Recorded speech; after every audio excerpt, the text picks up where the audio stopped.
So before we move on to the box story, there's a couple more of these flowers I want to talk about because they're so beautiful. The fall color thing, I had no idea until I saw these. It's just amazing. This swamp sunflower, this is beautiful. It's a bright yellow. It almost looks like a daisy. Mm-hmm. And this thing will bloom right now for you. It looks like it's fluorescent yellow. Yeah, and then this other thing, Scottish heather. Wow. Beautiful pink flowers. It almost looks like a Christmas tree with little pink flowers on it. And these are all things you can plant for September, right now, by the way. Right, exactly. You're listening to Home Wizards. Eric Stromer, Cindy Dole here on KFWB. And we wanted to give you a few more of these things you can do right now to bring a taste of September to your garden. These are perennials. Look at the fluff of that. What is that? Muley grass? This is a muley grass, and it's in the wind. I mean, it's so beautiful how it just kind of sways back and forth. That looks like something that would be drought tolerant too, doesn't it? Mm-hmm. Love that. And then, of course, the anise. I love that. Mm-hmm. When I hike, I pick that stuff, and it tastes like licorice. It's beautiful. It's a vibrant cone-shaped flower with two different shades of purple. It's a deep purple with a lavender, too. And then my favorite is this milkweed because it draws the butterflies. It's the monarch plant. And, love that. I don't think I told you that our monarch didn't make it. No, because I was putting pictures on. I was sending them to you and putting them on Facebook, and it was really sad because we had this guy on who specializes in attracting monarchs to your garden, right? And so he was kind of coaching me along with this, and it worked. We had the monarch go through the whole cocoon, but then it died in the cocoon. What do you think happened? We think it might have gotten some kind of a parasite, and it was so tragic because you could see the monarch leaves, the leaves, its wings with the black and the orange inside the sheer cocoon. So anyway, we're going to do it again. You got to the cycle of life. We're going to keep on trying. But you can get the milkweed, and that'll attract. Get the milkweed, butterflies. yeah. Well, so at our house right now, as I was leaving, my husband said, "You really aren't going to go do a show today. You're just hiding," because he's there doing all what I'm going to be doing later tonight. We're boxing up basically our kitchen, our living room, our dining room, and our laundry room because tomorrow the orange kitchen. Demoed. It's going to be demolition day. And, let me just say, this is a 1950s house. We've never done anything really big to the house. We've done kind of odds and ends. We're kind of overdue. And in 1970s appliances, I mean, the dishwasher and the wall oven, they're obsolete. Nothing's going to happen to those. However, our cooktop, we're going to be able to recycle that and repurpose that. And then we have these two great cast... Wait, you're going to use the existing cooktop? No, we're going to donate it to other people because a lot of people like to use this stuff. It's class. I mean, it's vintage. And then our cast iron sinks. We have these two great... I mean, they've been there since the beginning. They're with the original home.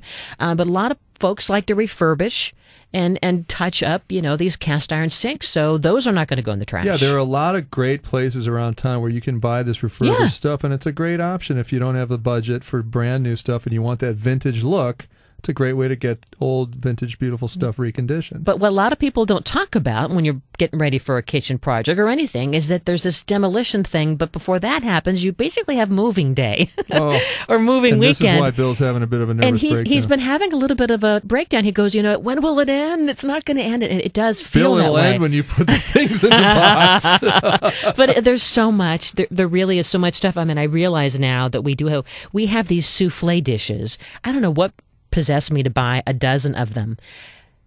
I don't really make souffle. I used it once to make chicken pot pie because we had individual servings for our group of friends. Yeah. But I think that's the last time I used them, and so this is helping us kind of downsize some stuff too. Yeah, I think you can lose the souffle dish.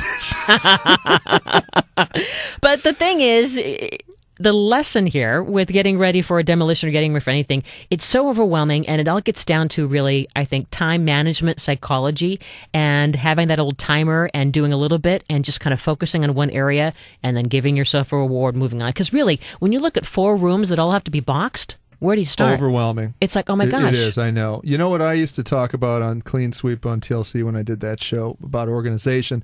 You would just address these little 2-foot square areas in your garage every weekend, and you go through just that one spot and not bite off more than you can chew, and then you do it maybe 15-20 minutes. At least you're making progress. When it's so overwhelming, you're paralyzed, you're frozen, and nothing happens, and then it's immediately back to the easy chair, and the remote goes on, and you're watching football. And it's football time anyway. That's right. I'm Bill, get off the easy chair. It's time. What's going on with USC anyway? You went to the game and yeah. Apparently last night I left about 2 minutes before the end of the game to try and beat the traffic. and the touchdown was called back, and USC didn't meet the point spread, so it really altered the way Vegas had odds on that game. It was amazing. So they still won the game, obviously, but there was some strange thing in Vegas that happened. A lot of people lost some money. Well, that's no excuse to stop your boxing if that's something you're doing today. But Right. How do you just kind of avoid procrastination? And I think that kind of paralyzed feeling, that paralysis Right. happens across home improvement land, don't you think? No question. Because, we either feel we can't do it, we're going to be a failure. We don't have the time to do it. Or once we start beginning to do it, it's just going to open up a hornet's nest. And the other thing, too, is this perfectionistic situation shows up. I know that happens with me. I like to do everything exactly right and perfect. Which never can happen. Which never can happen. And so before I even start, I'm going to learn everything I can about it. And then it has to be done so well and by the book and every step of the way. If I'm missing one or two tools, guess what? It sits unfinished. I hear you. I know this feeling of anxiety. Bill, I'm there for you. Well, I know. It is a very stressful thing. And I got to say, too, I am so looking forward to this new kitchen, but I feel a little sad about this one tile counter that we worked on together. The mosaic you guys The little made. mosaic thing, I kind of feel sad about it. Is that weird? No, it's not at all weird. How about if you take a picture of it, I will. frame it, Oh, I don't know if I'm going to frame it, but I mean... at least give me a wallet-sized photo so I can remember it for the rest of time, because it is really nice. Yeah, we even put pictures up. Listen, wait till you see the new counter that you get. Oh, I know. This thing will be dead to you. I know. Well, but there are so many memories, I guess, even in an old 1950s kitchen, I hear you. And, but back to... All right, so what are these steps that you can recommend? So I was telling Bill, look, here's what you've got to do to avoid feeling paralyzed and procrastinating more, because, hey, they're going to be here tomorrow. At 8 a.m., the dumpster shows up, and then the guys show up, and it's happening. There's no beep, beep, beep, turn it back. It's coming tomorrow. That's it. So, I mean, it's all about just kind of, they call it the SMART sequence, and there's basically 5 steps. Select what you're going to do, and that's, in this case, we're selecting that we're getting ready to load up the boxes, right? Right. And then time box it. Well, let me just speak to that. Yeah. That's a great, as simple as it seems and obvious. I think that's what happens when people take on projects. They haven't really specifically focused in on exactly what it is they're doing it for. Say you want to paint something. You have a specific goal in mind. You're going to get this wall done, and I think it makes it a lot easier to buy the materials and do exactly what you need to do. But if you're just sort of in this general idea of like, we need to get the house tidy or organized, you'll never get there. It has to be specific, doesn't it? I think it does. Yeah, and not only does it have to be specific, because then you'll have a chance of finishing it, right? Right. But then it just feels like you'll have more time to do more things. Because if it's just one big, it can't be generic. It's got to be very, very detailed. We're going to do blank, And then the whole idea... So in your case, packing up boxes to get everything out in the garage so we can demolish the kitchen. Very specific. But then the time boxing, it means that, okay, now you've decided that you're going to work on it. Well, how long are you prepared to work on it? So kind of creating some barriers. Right. So it doesn't feel like it's, going on forever and ever and ever. So I have 2 hours, or I have 20 minutes, or whatever your comfort zone is. And that's why I like to use a timer. Do you ever use a timer? I do. On my iPhone, I use it all the time. Do you really? I do. Yeah, when I'm making pasta, 8 minutes, bang. It's got a great alarm, marimba sound. I know the pasta's ready. But do you use it ever just for your own time management? Well, when I'm a general contractor and I'm doing that as a profession, yes. You definitely need to schedule your time effectively. Otherwise... you blur into lunch, and then you realize you don't have enough time to get the materials. So yes, absolutely. But I think that also kind of, with the old school, the sound of the alarm, or it could be on your phone, but whatever, that kind of gives you that reward. Hey, Yep, time's up. You've made this far. Isn't that great? Miller time. And then, Miller time. And then the idea of reviewing it, and now look what you've done, and then kind of treat yourself and reward yourself, and then you start all over again. You're just trying to buy time and justification so Bill can get back in the easy chair. Well, I don't know if we have much time for that. I mean, how many hours we have? Yeah, it's coming tomorrow. What else do we do? So after that, you've got your parameters set, your time, your strategy. the specificity of the project. And then you just review it and say, you know what, this is going to work not only for this, but it's going to work for other projects. And then treat yourself. And then maybe now you can apply this to other things that you want to accomplish throughout the house. You know what I like to do when it comes to practicing this very thing that you're talking about. The kitchen drawer, the one that has all the junk and you can't open because there are coupons and rubber bands and menus, staplers and whatever. Keys. Chopsticks. I have like 40 chopsticks in this drawer. I use that as my practice. I pull that drawer out. I dump everything on a counter. I make piles. I do this keep pile, what I'm going to keep, the throw out pile. And then, in the case of if it were a garage sale or donate. something, you're not going to, either donate or sell. You're not going to sell the contents of your kitchen drawer. But just that idea, that 3-pile thing really helps me a lot. And that also can be sort of, related to all these projects that we're talking about. Now, when you've worked as a contractor in terms of demolition, how long do you think it's going to take for them to demolish my kitchen? Well, this is what's going to blow you away. Okay, all the preparation that you and Bill are doing and boxing everything up, putting in the garage, this is probably going to take hours, right? Mm-hmm. These guys come in. I used to hire demo crews because it just is amazing. They come in with a big truck or a dumpster. 5 guys come in like worker bees. The stuff's going to be gone in about an hour. Really? It's going to feel almost anticlimactic because you've had this big buildup. It's going to be gone in an hour, and the room is empty and completely stripped down from, drywall's gone, studs exposed, cleaned up, perfect. It's phenomenal. Well, I can't wait to get the video of it because we're going to show the whole thing on the website, the before, the during, the after, and I don't know. I have mixed feelings. I'm excited. It's going to be an adventure living without a kitchen. We have the coffee maker in the bedroom now, and we're ready to do some grilling, I guess. This is the last night of using my oven. If you need a little meatloaf, come to the Stromer house. I'll help you out. You know that. Well, September's a good time to buy certain things, and we're always on the prowl for the deals. We'll tell you what you can get for your home and get save some cash. Eric Stromer, Cindy Dole, Home Wizards, a special edition here on KFWB News Talk 980.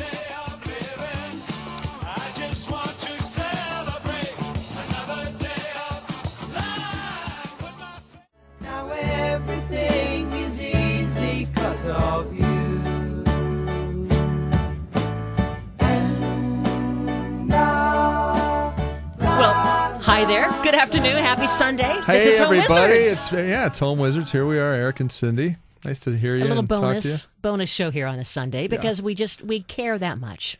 Well, you know what? It's extra credit for us. We just want to make sure people get this lesson that we're about to impart. Well, there's some good stuff to talk about. Saturday is our gardening day. We have we call them the mower blowers who come. Did they come to your house? Okay, so here's the deal. Every Wednesday when I'm on an important call, and you'll know this from when you and I are trying to do our business, I'll get this interruption, the sound of the blower. And I realize at that point that my gardeners basically come and blow dirt around, and that's pretty much all they do. They do a grass cutting, and then they use the blower, and the back windows are always open, unfortunately. And then I have this garage that has about an 1/8-inch gap from the bottom of the garage to the cement. And so every time they come, I have to then sweep the garage out or clean the entire interior of the house.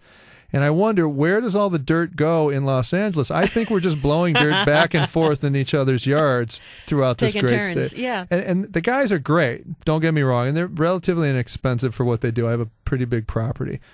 But they really don't do anything. They just blow dirt around. At our house, they aren't picking up the oranges. We have a lot of citrus trees, and I thought that maybe if citrus was on the ground, that would be included.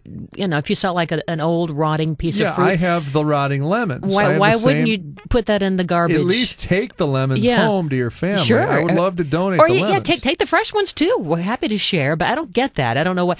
And like your situation, they're blowing on our deck, and all the dirt now is on the patio furniture. So listen to this. So unfortunately, a crow passed away and was on my front lawn. Oh, no. I come out in the morning and I'm late to get somewhere, so I didn't have time to put it in the garbage. Did the kids see it? No, the gardeners ran over it and shredded it so that it kind of went back into the blowing machine again and blew over into the neighbor's yard, and feathers were everywhere. And when I came back, I saw crow pieces in the other guy's yard. Sad. Well, it's not only sad, but it's like kind of irresponsible. Totally. And we're here again just in the same scenario with That's not very healthy, things. too, No, I don't think so. Ick. No. Yeah, so what I would like to propose How do you hire a decent gardener? Hire a decent gardener? Yeah. And not only that, but how do you, if you have one of these guys like I do, which, and again, I love him. He's a nice guy. He works very hard. How at least can you instruct them for future sessions at your home to do something that really has meaning instead of just blowing dirt? Yeah. Right. And we really don't have much lawn, so they aren't even mowing. They're just blowing. They're just... so to speak. I mean, they kind of trim the roses, deadhead a little bit, but it really isn't and then manicuring. It isn't. And here's another thing that I've learned. If the gardeners come to one lawn and cut it, there are going to be weeds in that particular lawn. Then they go immediately to the next guy's job 4 blocks away and do the same thing. And all the weed spores are in that lawnmower and are then recirculated into that guy's yard. So they're basically just passing weeds back and forth because you're really supposed to clean the blades off before you go from one lawn to the other, which nobody ever does. So it's sort of like spreading viruses via gardening. School children with diseases. That's right. Yeah. So yeah, there are some great qualifications that gardeners can have if they choose to go that route. For the most part, I think everybody's trying to come in inexpensively and do the job right and do what they can to make it look fine. I mean, do you worry about them having a license? Probably not. I mean, they're kind of they're like the handyman category, wouldn't you say? Kind of that, yes. Right. Unless, and we'll get into this too, there's some specific things you can look for when you have a very customized garden, and you would know more than anyone. You know, it takes a special kind of a person to tend to beautiful flowers, plants, and vegetables. Like having someone who knows all about bonsai, who's coming over just to, get the details right. Can I just tell you, so 3 years ago when we bought the house, our bushes almost looked like sculptures of Disneyland, Disney, like characters of little Mickey Mouse ears or something. I don't want my bushes to be angular with it looked like Edward Scissorhands almost was there. Yeah, and the guy took pride in shaping these things, but they looked like gumdrops. I think we had one of those too. It was a shrub, and I think that he shaved it into the shape of a heart. I mean, it was kind of hokey. I don't want to control nature. I want it to do what it does and have it look relatively nice, but I don't want it angular. You don't want little topiaries? No. No, thank you. Well, so what are some of the things that we can look for when it comes to qualified gardeners? I think that there's some questions that we can ask. I mean, wouldn't that be handy if that person, if that team, if it is a team, that they did more than mowing and blowing, maybe they can actually be helpful with the sustainability and, doing things in our garden to help us save water and save the environment, right? Right, exactly. Wouldn't that be great if they could help us with that? Not only that, but if you're hiring a new person, I think it's always the best thing to do is to look at someone's house. This is the same with a great paint job or a great construction project. Check or a out their work. Fence. Check out their work. Does the garden look great? If it does, who does your work? And I guarantee it's not going to be a guy with just a blower. But you know what? I bet a lot of us, the reason why we have a mower blower helper is, we don't have enough time on the weekends. We like to do gardening and do, some additions to the garden. But some of that stuff just feels like it's low on the list. And so you just hire somebody. That's right. Doesn't it just feel we want somebody who's maybe a little extra than that. Yes. When my roses are dead and hanging from the rose bush, that's when they prune. My guys. Yeah. No. I'd like someone that preventatively prunes seasonally. Like there should be a calendar of things that they do. That's right. Right? Yeah. So I think what we're speaking to is providing a schedule. Yeah. And having enough information and a to-do list for the guys that come and sort of take them through what you would like them to do. And I'm going to try this. Maybe create almost like an owner's manual. This is my garden. This is our manual of our house. And Joe the gardener, we'd love you to help, as opposed to Joe the plumber. Right. Joe the gardener, we'd like you to please do these things on this schedule. Like in January, could you please prune? In March, can you please blah, blah, blah. Can you help us with our veggie garden? Right. Wouldn't that be great if they could come and help us? I love to get out in the garden and plant different veggies and things, but maybe it would be neat if they also helped occasionally. That's right. Because we're busy. Yeah, and then the other thing, too, watering schedules. If the grass looks like it's dying, turn on stations more often, or even if it looks like it's dying, maybe the sprinkler's not hitting it. I have that situation in my lawn where, You've got some beautiful areas, and then there's some spots from the intense heat and incredible dry climate that we've had the last few weeks. But the reason is because the sprinklers aren't hitting that area. So I went out and turned the sprinklers on and went, oh, it's not getting to this area, and I adjusted it. But these guys, they don't do that. Instead, their mower probably hits the sprinkler. Well, what they would do, they would blow the sprinkler with the blower to try and get the water into the brown spot. Really? But wouldn't they run over the sprinkler sometimes? Boy, that would happen to my dad all the time. Well. That's exactly right. Yeah. But why not ask if they can do some veggies? I mean, there's got to be some folks that want to. I mean, times are tough. Get some up and coming landscape designers who want. How much do you pay your guy a month? Our guy? Yeah. You're not going to like it. Okay. It's like $100. Really? For the month.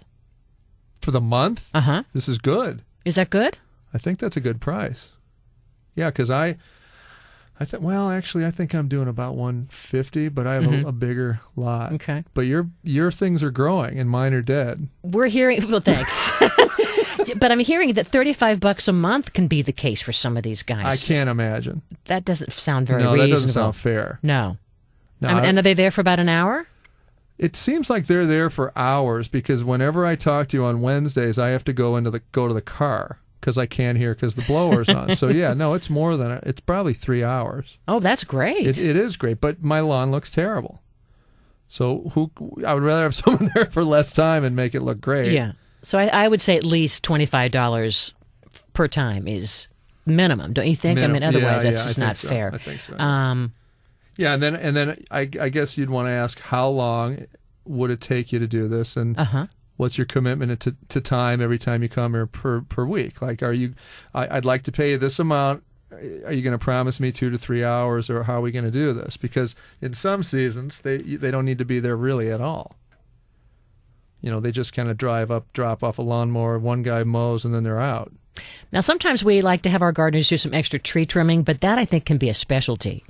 We'll only have them tree trim certain trees because we have a lot of these old oak trees, and they really need to be professionally laced because oak trees are so historic. And in Glendale, where we live, I mean, it's against the law to just chop them. You've got to protect them and preserve them, as is the case around a lot of parts of Southern California. So Tree trimming, I mean, if you could find a gardener who could help you with that, it had a specialty, that'd be worth it too. Yes, there's a particular skill set with tree trimming. Yeah. Not just anybody can do it. We'll talk about that when we come back. We're going to talk about the things to do to not only hire a gardener, but some must-have great plants to add to your garden this weekend, today, or next weekend, to bring that taste of September to your garden. Eric Stromer, Cindy Dole, a special edition of Home Wizards on KFWB News Talk 980.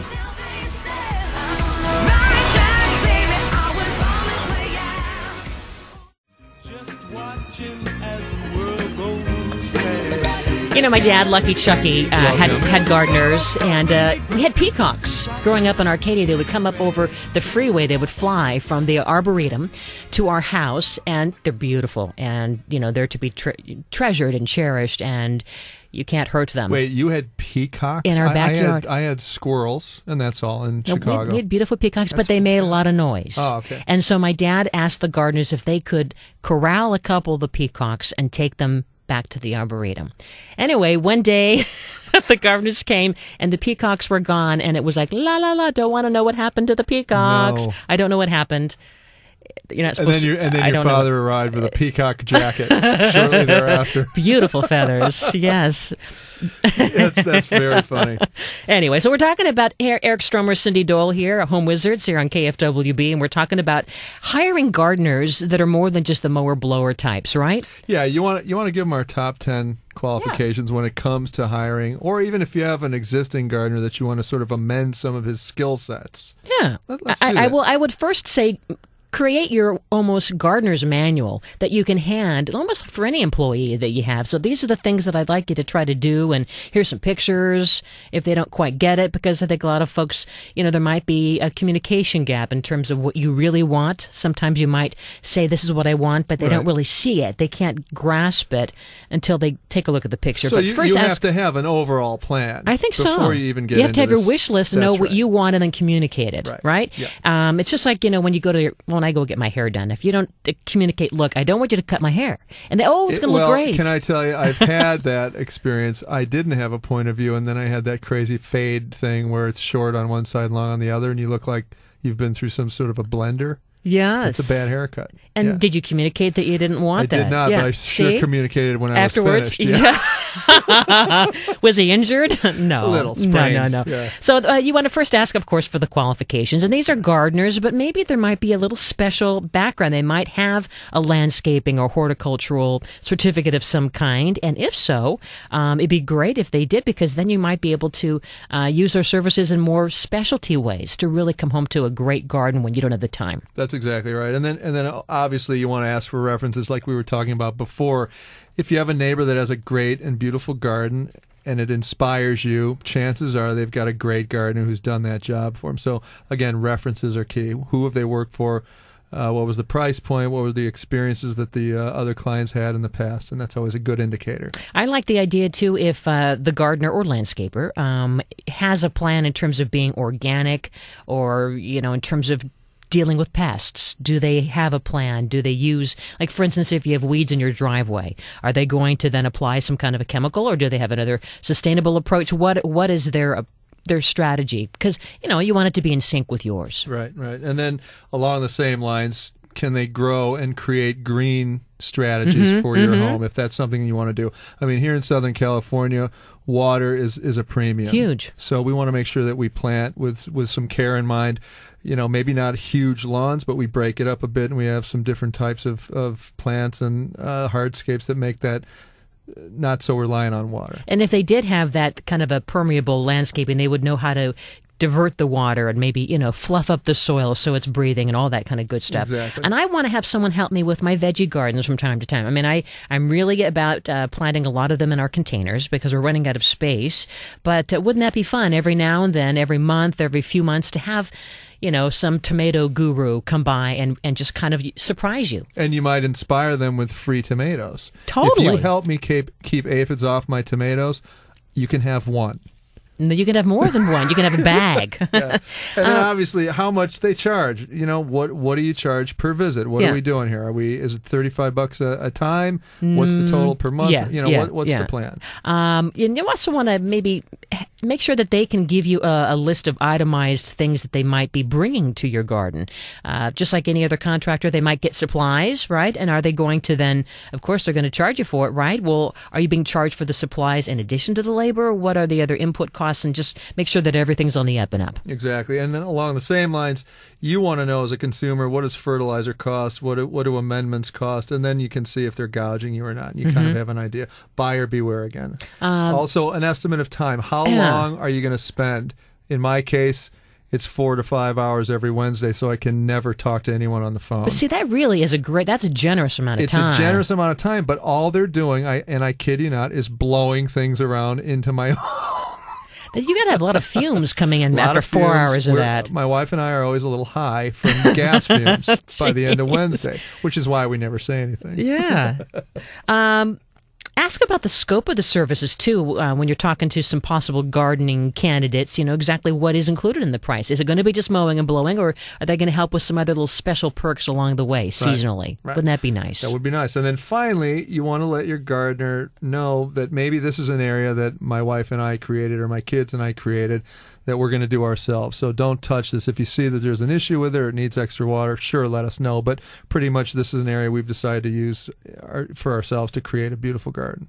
Now, if you are into gardening, which I hope that after listening to Home Wizard, you want to try to do a little bit of something, because, when you do get out there and you get your hands dirty and you're just with nature, I mean, you live longer, and it's so relaxing. It really is. And then along those same lines, it's not a bad way to work out. I got to tell you, digging holes, moving soil around, standing up, getting back down on your hands and knees, it burns a lot of calories. So people that tend their garden are usually in pretty good shape. So it's a good thing to do. It's the gardener's workout system. Boy, is it ever. We'll be sure to get the DVD. The Eric Stromer gardening workout system, right? Yeah, it's me with, flowers and plants and bending over and stuff. It's great. Well, since we are into September, we want to think about some plants that we can bring to our gardens here in Southern California. And I always love a pop of bright purple. And when you think about that, it's the salvia. It's a great California native, drought tolerant, and it just looks so pretty, and it can work in so many different ways. And it's especially good for the Zone 7. If you have your little sunset living garden book, that's something to keep in mind. But it really is also known as the Mexican bush sage, and it just is a delight. Look at that purple infusion. It's beautiful. I mean, it's kind of a cobalty. If you want to see great examples of this in the wild, up in Topanga State Park, you see it everywhere. So if you're not quite sure how it looks, just take a hike around. You'll see beautiful, tall, lavender blue flowers and it smells just like sage. It's great. What about the cigar plant? Boy, that looks like my grandpa's old cigars that he used to smoke. That bright red, and this is going to attract a lot of hummingbirds. It almost looks like it's a cartoon character, like it would go. Yeah, it's got a beautiful sort of tubular red flower. It almost looks like a burning ember on the end of it. It's amazing. And it does really well because the flowers will stick around with you well into the first frost. And when do we ever have frost? Now tell me the name of that one again. It's called the cigar plant. Beautiful. Or the firecracker. So that's something, think about if you are out running errands right now. You can go to your nursery and say, hey, can you please hand me a cigar plant? And this shows up. That'd be a good one to have. Yep. There's a lot of ways to bring color this time of year to your garden. You can't forget a little bit of white with yellow.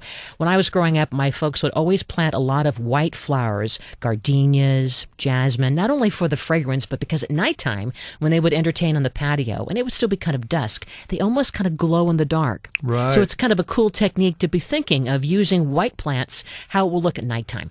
That's a great idea. And I'll tell you, the gardenia, you love that smell? It's so pretty. And jasmine, both. Yep. But this is a really cool shrub. It's called the cinquefoil, and it looks like a little rose. It's white petals with almost like a star-shaped yellow bud in the center, and it's going to bloom all the way through fall for you. So what's not to like about that, for having a little bit of taste of September color that you can plant right now? Right.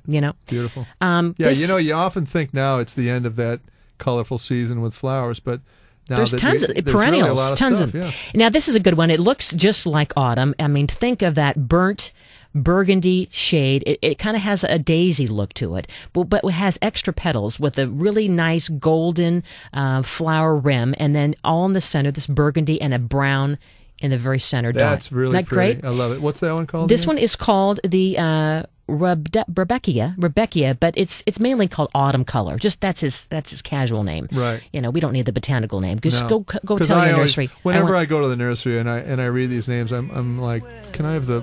No. Just I want autumn colors. Or you can always email us at yourhomewizards.com and we'll help you out with that good stuff. Now, coming up next, we're going to talk about what we're doing at our house. It's kind of overwhelming. We are boxing up, getting ready for demolition for our kitchen project, and that kind of is going to help us with some moving tips, right? Right. Yeah.